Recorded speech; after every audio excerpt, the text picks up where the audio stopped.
In this video, we're going to go over 7 action steps to grow your small business. Hi, my name is Barbara and welcome back to Wiki Design. I'm super excited for today's video because we're talking about business growth. This is something that as entrepreneurs, we all want to do. This isn't going to be another video telling you that you need to join another social media platform, invest in ads, or run more campaigns. That's what a lot of people are telling us to do, but in my personal experience, I find that the do more methods are wildly ineffective. We only have so much time in the day. We're focusing on running the front end of our business, the back end of our business, all areas of our business. And as entrepreneurs, we don't have any more time and energy to focus on a new thing.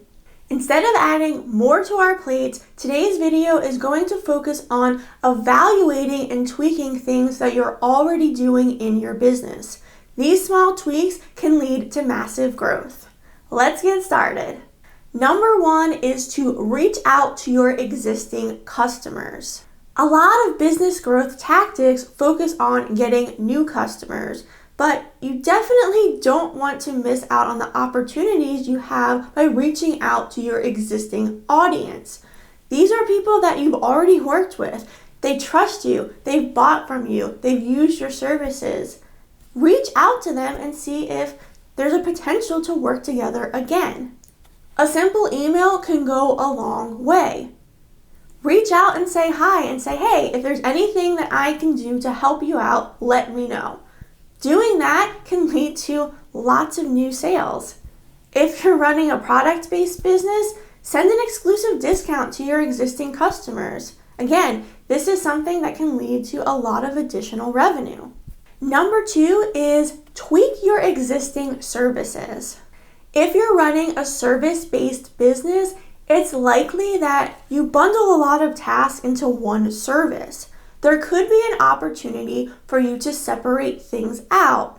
A really good example of this is the fact that we now offer website maintenance as a service. So this was something that we decided to add to our website last year because we were getting a lot of requests for updates to existing websites and leads coming in saying, hey, I don't necessarily need an entire new website build, but I could use some help with a few different things. Can you help me out? And this was something that we were already doing, but we never really promoted. So we decided to add this as a service on our website. And once we started letting people know about it, our monthly revenue increased by 20%. So we're already doing the website maintenance. We just kind of repackaged it as a new service and the sales increased by that much. Number 3 is consider removing services. So I know I just talked about adding additional services, but you might want to consider removing services that aren't really doing anything for you. So a good example of this is with Wiki Design. We used to offer 3D animation and social media management as services.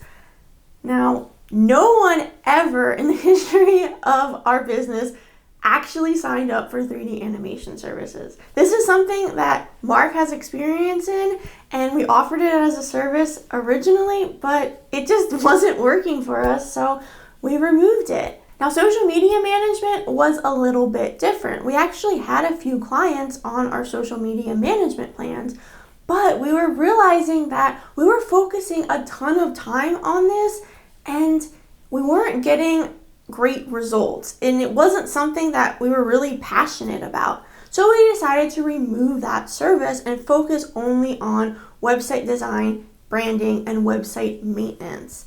And that's worked out really well for us. So you have to evaluate your services sometimes and cut out anything that really isn't what you want to do.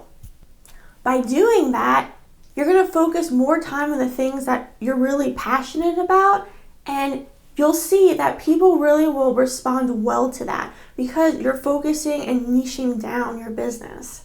When you try to focus on everything, sometimes it dilutes your brand. It's better to really be laser focused on one specific thing for a specific type of person. You're going to get more conversions and more people that really need that one specific service that you're offering. Number 4 is ask your customers. Your existing customers know what they want from you. Listen to their feedback and act on it. What products or offerings are they asking for? What questions do they have? What's their feedback on your website design? Your existing customers are a huge asset to your business. Listen to what they have to say. Number 5, evaluate your customers. Who are your customers really? Are they the people that you actually think they are? Figure out why it is that they chose you for the job. It's likely that your customers are very similar. This is something that you really should pay attention to because the better you know your customers, the easier it becomes to market to the right audience. One thing that we noticed at Wiki Design was a lot of our customers actually left their 9-to-5 jobs to start their own business. This is something that we had talked about a lot on our website. So they were choosing us because we had done the same thing and they could relate to us. So this is something that we really started to promote because we wanted to work with people that were starting businesses. It was really exciting for us because we've been there. We know what it's like to start a business and we wanted to help those people out. We actually changed the way we marketed our business because we found out this information. So this is a really valuable asset to know your customers and figure out exactly what it is that they're interested in and why they chose you for the job. Number 6, audit your existing website. Does your website actually speak to your ideal customer? So this goes back to my last point, is actually knowing your customers and their interests. So if you know that, you can tweak your website to really speak directly to those people. Your website copy might be a little too generic, so you might need to make some tweaks in order to speak to that ideal audience. You also want to get feedback from people on your website design. There may be things that you can improve upon as far as user experience goes, so listen to what people have to say and adjust accordingly. Making a few small tweaks to your website can really lead to more conversions and more sales. Number 7 is to pay attention to analytics. Google Analytics is a very powerful resource for your business. It will tell you exactly where your traffic is coming from. If you know how people are getting to your website, you can then focus on the things that are actually working and less time on the things that aren't.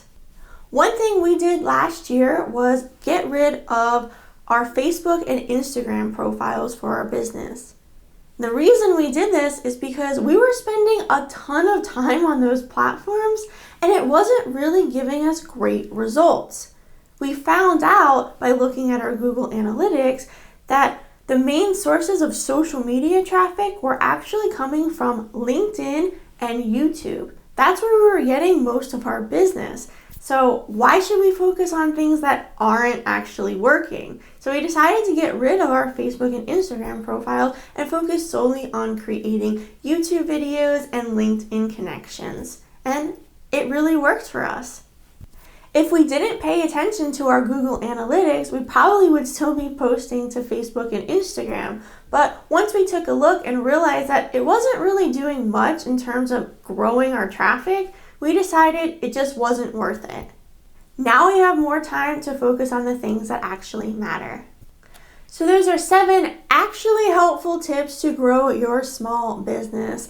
I hope you liked today's video, and if you did, give it a thumbs up, subscribe to the channel, and ring that notification bell so you get notified whenever we upload new videos. See you next time.